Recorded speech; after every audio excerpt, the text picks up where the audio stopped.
following segment is taken from the full video, Why I Don't Trust the Media. If you'd like to watch the piece in its entirety, follow the link in the description.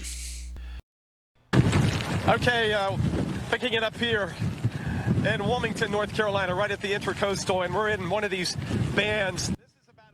So that's Mike Seidel in Wilmington, North Carolina, but as he braces and fights the wind Friday, check out the two guys who seem to walk right by him in the background there with no trouble at all. The video has been shared more than 1 million times on social media. So now a spokesperson for the Weather Channel is defending Seidel, saying it's important to note that the two individuals in the background are... It's nice to rant and rave about how dark and corrupt the world can be, but there is cause for optimism. Let's assume I'm correct in my assessment of the media, the perverse incentives it faces, and let's say the media is really as bad as I suspect it is. There's still reason for optimism. There's things we can do to fix this problem. And the reason there's something we can do about it is because we are part of the problem. As news information consumers, we contribute to this problem. Because we're the gullible ones. We want to believe the sensational headline. We like it when that guy plays to the audience and tells us what we want to hear. We remain oblivious to the conflicts of interest at play, and don't even consider them. If enough of us developed a healthy skepticism, we could change the market. Let me draw on another example. We can all agree that fast food isn't the healthiest thing in the world. But it's super easy and it tastes good. That's why these businesses thrive. So if you're wondering why there's a McDonald's on every other street corner, along with probably half a dozen other fast food places, it's because of the guy in the mirror, because you choose to go buy their product. Now you could make healthier choices, and instead of that money going to McDonald's, it would go to a company that's making a healthier alternative. And if enough people did that, they would start to change the market, because these companies are chasing the profit motive. If they can no longer make a buck selling you cheap fried food that isn't good for you, after they have a few bad quarters where sales are way down, they're going to start to do something else. They're going to try to play to the market. They're going to try to produce something that's healthier that the market actually wants to consume now. And as a news information consumer, you can do the same thing to the media industry. You can demand better quality stuff. And mainly you do that by turning your back on the crap and turning towards better sources. And I'm not going to sort all that out for you in this video. I mean, you got to figure out for yourself who you want to listen to.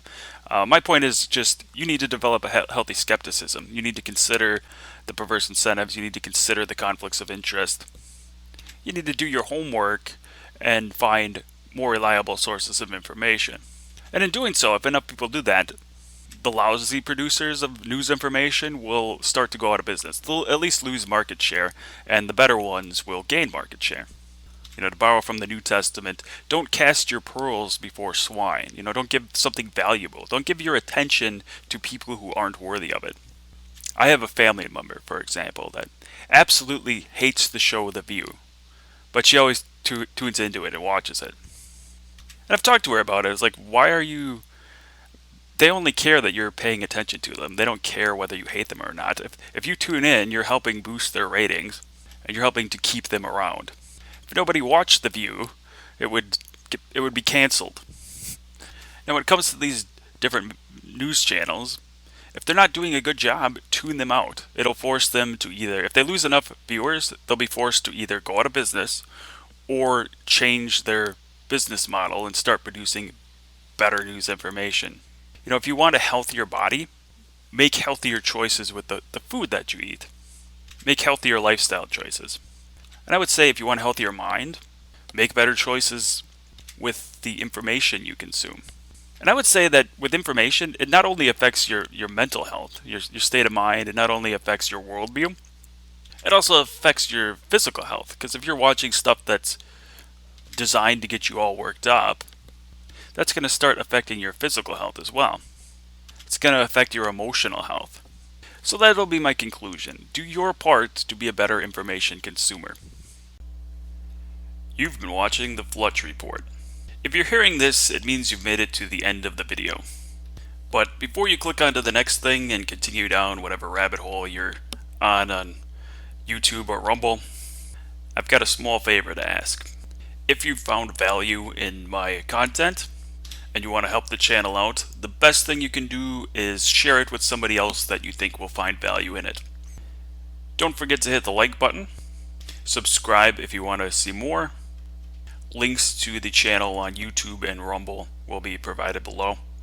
Additionally, I'm making a Facebook page for the channel as well as a X/formerly Twitter. Feel free to follow me on those platforms as well. If you're feeling exceptionally generous, provided in the description below will be a link to Buy Me a Coffee, which is the online equivalent of a tip jar. Thanks for watching, and thanks for supporting the channel.